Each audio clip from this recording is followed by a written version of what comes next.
Let's begin here. Most men mistake craving for connection. They confuse the gnawing ache for validation with the deep force of love. They think that giving more attention, more approval, more surrender will bring them intimacy.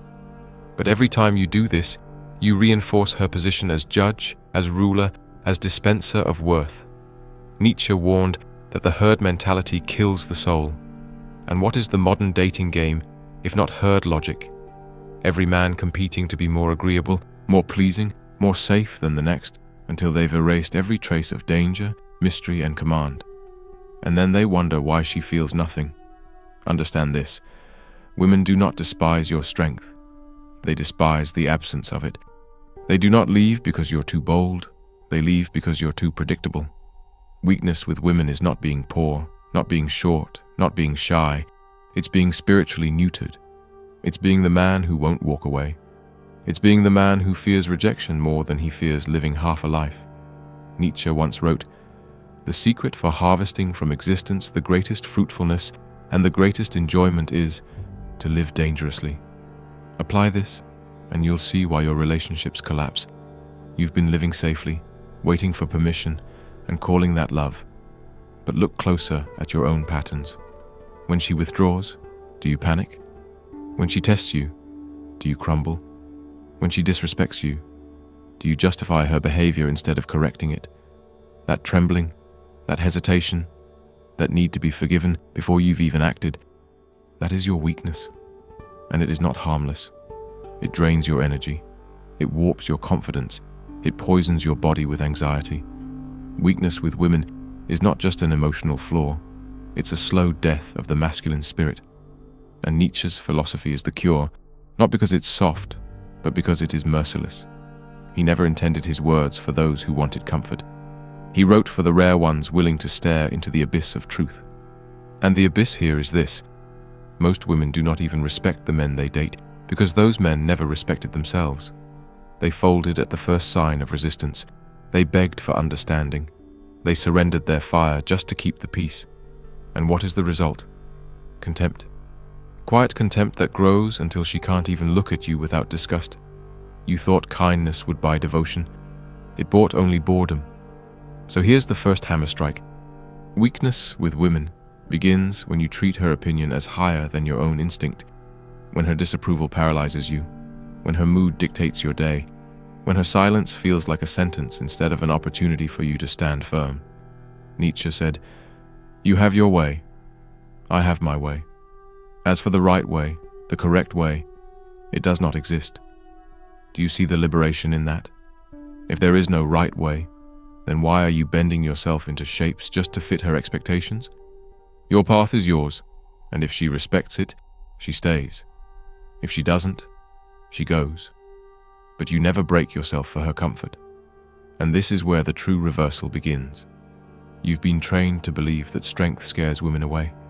The opposite is true.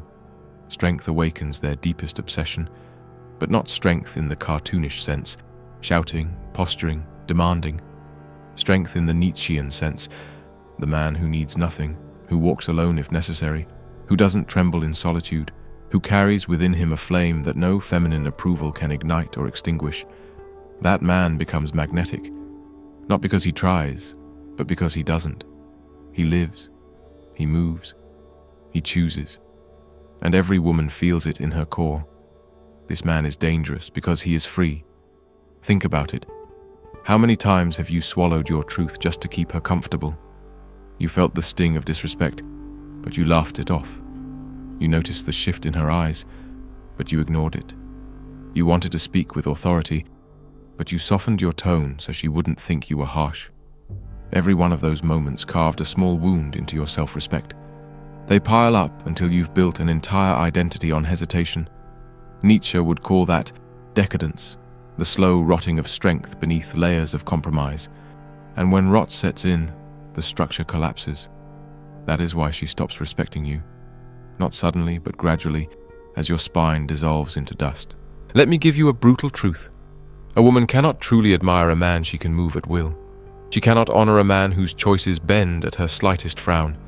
She may tolerate him, she may even use him, but deep inside she despises him. And here's the paradox. She will keep testing him harder, not because she enjoys cruelty, but because she's searching for the iron in him. If she never finds it, she withdraws, she cheats, or she leaves. You call it heartbreak. Nietzsche would call it inevitability. Weakness cannot hold respect, and without respect, no woman stays. So what does strength look like with women? Not arrogance, not fake dominance. It is what Nietzsche described as becoming who you are. It's the refusal to dilute yourself for approval. It's the calmness of knowing you could walk away from any situation and still remain whole. That calmness, that indifference, is what unsettles women the most, because most men are desperate. You can see it in their eyes, pleading for attention, craving reassurance, performing tricks for affection. And the more they perform, the less she feels. Desire does not grow from desperation. It grows from scarcity, from distance, from danger. Look at your own habits again. Do you text too quickly? Do you explain yourself too often? Do you wait for her to decide the pace of your life? That's not love. That's servitude. Nietzsche wrote, "The individual has always had to struggle to keep from being overwhelmed by the tribe. Replace tribe with relationship, and the meaning is clear. If you don't resist, you dissolve. You must struggle, not against her, but against the part of yourself that seeks safety in her validation. That struggle is the birthplace of your strength. And here is where men make their gravest error. They confuse female attention with success. They measure their worth by how many women smile at them, desire them, validate them. But Nietzsche would spit on that metric. Attention is not proof of power. Attention is proof of conformity. Any man who bends low enough will get attention, just like any jester wins laughs in the king's court. But respect? Desire that burns beyond the surface? That only belongs to the man who does not beg for it. You see, women crave a force they cannot control. Not chaos, but certainty. Not violence, but presence. And presence is not built by chasing. It is built by living fully on your own terms. Weak men orbit women like satellites. Strong men are suns. They don't revolve, they pull. Their gravity is so firm, so undeniable, that everything around them adjusts. You want to know why she keeps slipping away from you? Because you've been orbiting her light instead of becoming your own. Nietzsche's call was clear. Become a creator, not a follower. And in love, this is the difference between obsession and indifference. Now listen closely. Weakness with women is not solved by tricks, lines, or strategies. It is solved by transformation. By becoming so aligned with your purpose, so decisive in your choices, so clean in your truth, that you stop seeking. And when you stop seeking, something extraordinary happens. She starts to seek you. Not because you forced her, not because you manipulated her, but because the essence of strength is irresistible. It makes her wonder, makes her worry, makes her fight for your attention. Because for the first time, she senses she could lose you. That fear flips the balance. That fear makes her invest. So here's your first shift. Stop speaking like you're applying for her approval. Stop acting like her acceptance is oxygen. You lived before her, you will live after her. Hold that truth. Live it. And watch how quickly weakness begins to evaporate. Because the man who can stand alone is the only man a woman will truly follow. Let's expose another layer of this weakness. Your fear of loss. Think about it. Why do you tolerate disrespect? Why do you bend when she tests you? Why do you stay silent when your instincts scream otherwise? Because deep down, you're terrified of losing her. That terror controls you more than your values, more than your purpose, more than your own integrity. Nietzsche would call this slavery of the spirit, the condition where your very self is chained to the approval of another. And as long as you fear losing her, you'll never truly have her. You've probably felt this cycle before. She grows cold, and you grow frantic. She pulls back, and you lean harder. She threatens to walk, and you suddenly transform into the most agreeable man alive. In that moment, you think you're saving the relationship, but in reality, you're burning down the last trace of respect she had for you. Women are not blind. They feel when a man has abandoned his center. They sense when his choices are driven by fear, not conviction. And nothing suffocates desire faster than a man who is ruled by fear. So hear me. You must become the man who does not fear her leaving. You must become the man who can say, if you stay, good. If you go, better. Because I will not betray myself either way. That is not arrogance, that is sovereignty. Nietzsche once declared, "He who has a why to live can bear almost any how." Apply this to women. If your why is strong enough, if your purpose is real, then her presence is a gift, not a necessity. You don't collapse without her, because your existence was never built on her approval. This is where the modern man stumbles. He confuses romance with worship. He forgets that love without boundaries is not love. It's self-erasure, and women can smell that erasure. They may use it for a time, but eventually it repels them. Because deep inside, a woman does not want to carry the weight of your spinelessness. She wants to feel your solidity, your unshakable presence, the kind of weight that steadies her storms. But you can't offer that if you're busy begging her not to leave. Here's the paradox Nietzsche understood. True strength doesn't come from controlling others. It comes from refusing to be controlled. That's why indifference is magnetic.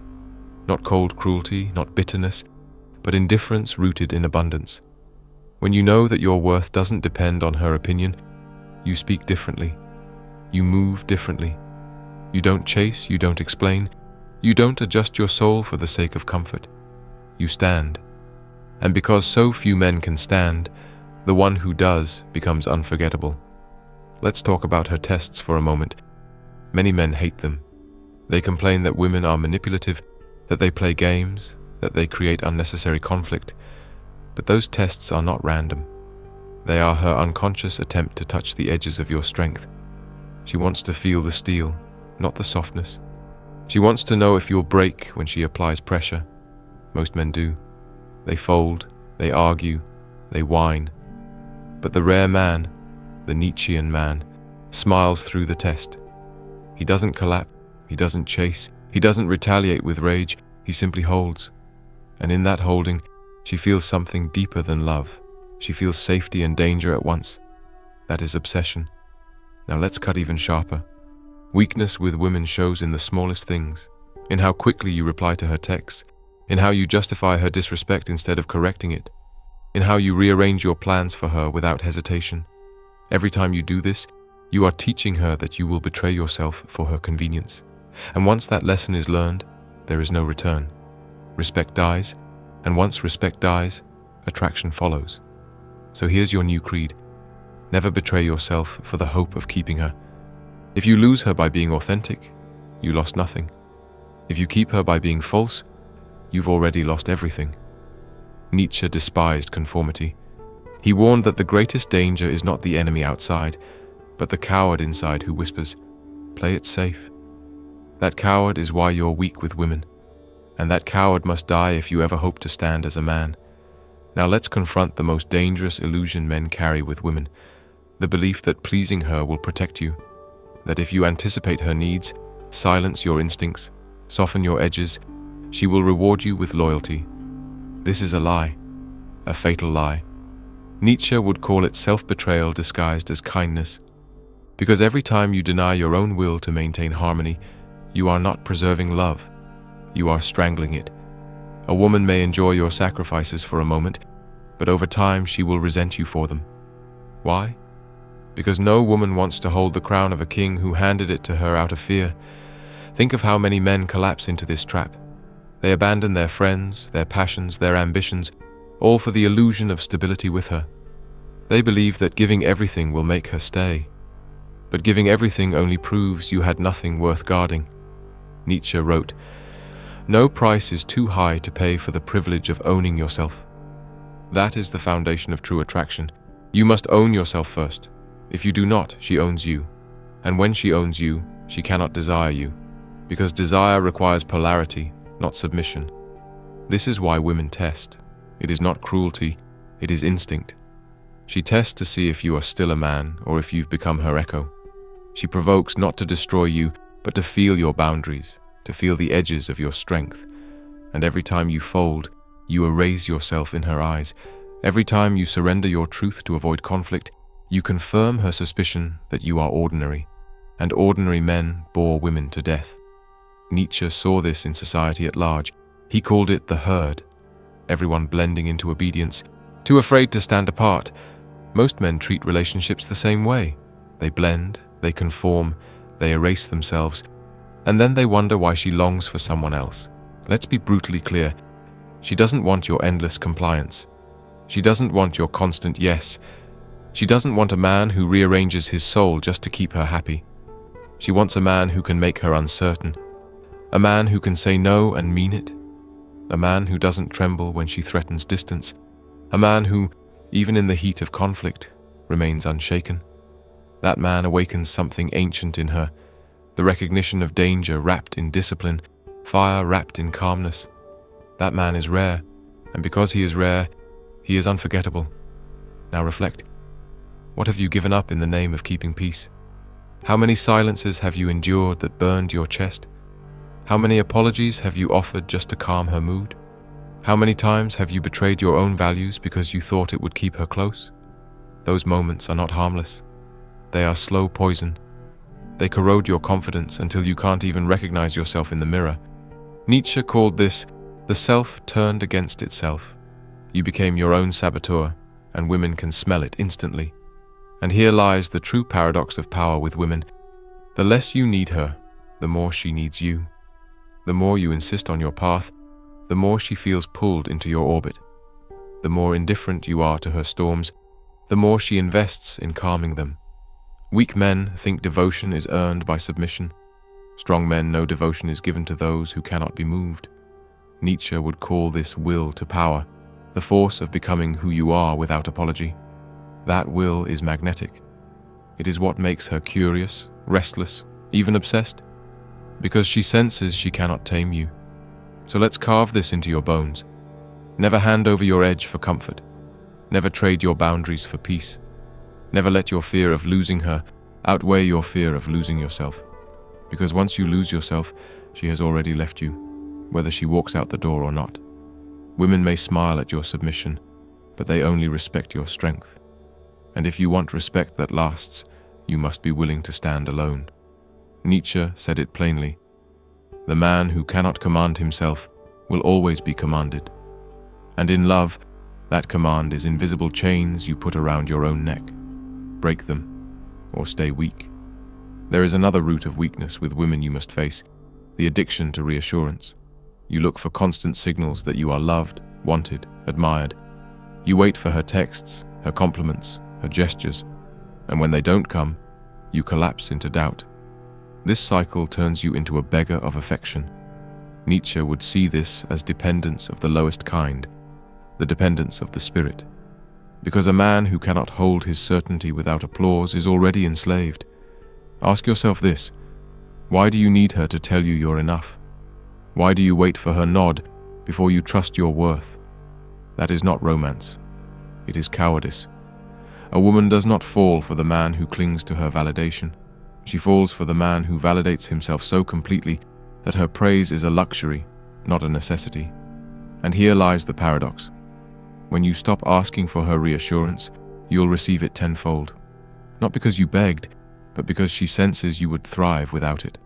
That terrifies her, and in that terror, obsession is born. Nietzsche warned that the greatest danger is not suffering, but comfort. Comfort makes men soft, pliable, forgettable. And nowhere is this more obvious than in love. You got comfortable with her presence, so you stopped challenging her. You stopped asserting yourself. You stopped being unpredictable. You let routine and passivity replace danger and fire. And now you wonder why she no longer looks at you with hunger. Comfort suffocates desire. It buries passion under routine.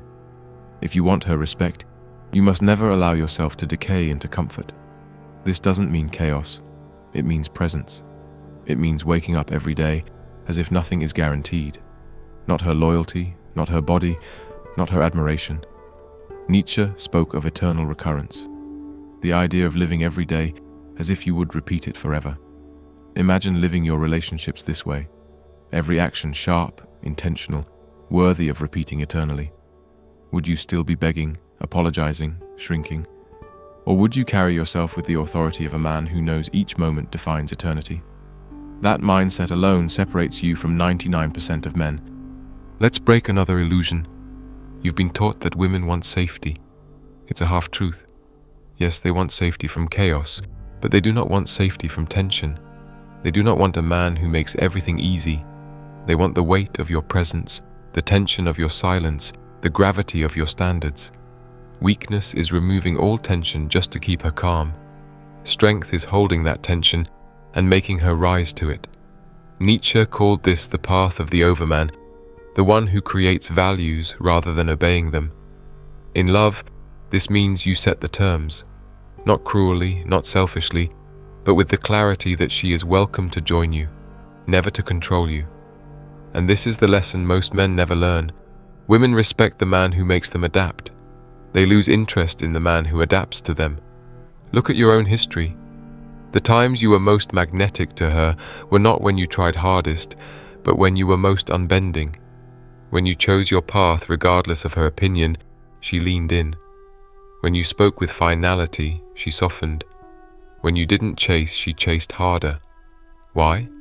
Because respect and desire follow the same law. They belong to the man who cannot be moved.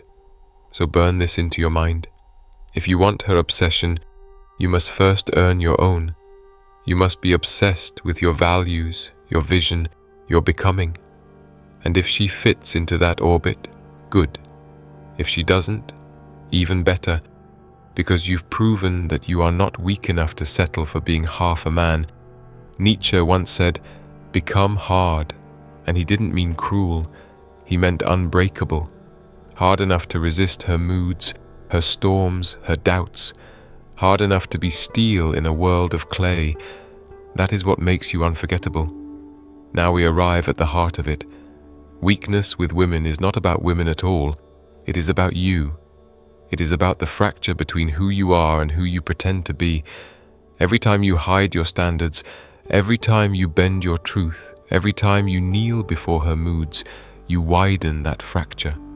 And women are mirrors. They feel that split inside you.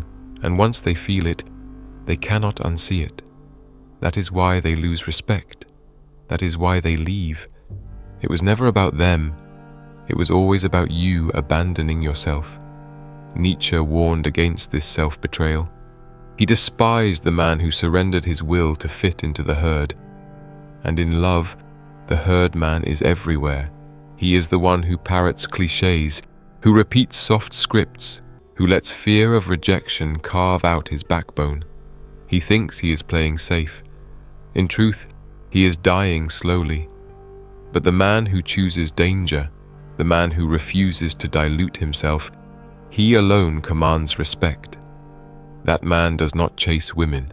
He does not even wait for women. He builds, he creates, he walks, and women are drawn like moths to his fire. So ask yourself, what version of you have you been offering? The compliant servant or the sovereign creator? The man begging for peace or the man who carries the storm within him? If the answer shames you, good. That shame is your call to evolution. Nietzsche would not ask you to feel guilty. He would demand you to rise, to carve yourself anew, to step into the danger of being fully, unapologetically you. Because only then do you erase weakness. Now let's get practical. Starting today, no more apologizing for your presence. No more rearranging your life for the possibility of keeping her happy. No more betraying your instincts for approval. You set your standards, you guard them like a fortress, and you let the chips fall where they may. Some women will walk away. Let them. Their departure is purification. Others will stay, not because you begged, but because they cannot resist the gravity of a man who is complete without them. That is strength. That is magnetism. That is Nietzsche's will to power embodied in love. Remember this, women will test you forever, not because they hate you, but because they need to feel you. They need to know the man beside them is not made of paper. Every test is a question. Can you hold? Can you stay solid? Can you remain yourself when I push? Weak men fail. Strong men smile. Which will you be? That choice is yours, and it is made not once but daily, in every word, every silence, every step. And here is the final truth. When you stop needing women, women need you. When you stop seeking their approval chases you. When you stop betraying yourself for love, you finally taste love that is real. Nietzsche knew this, and now you do too. Weakness with women is not permanent. It dissolves the moment you choose danger over comfort, sovereignty over submission, truth over peace.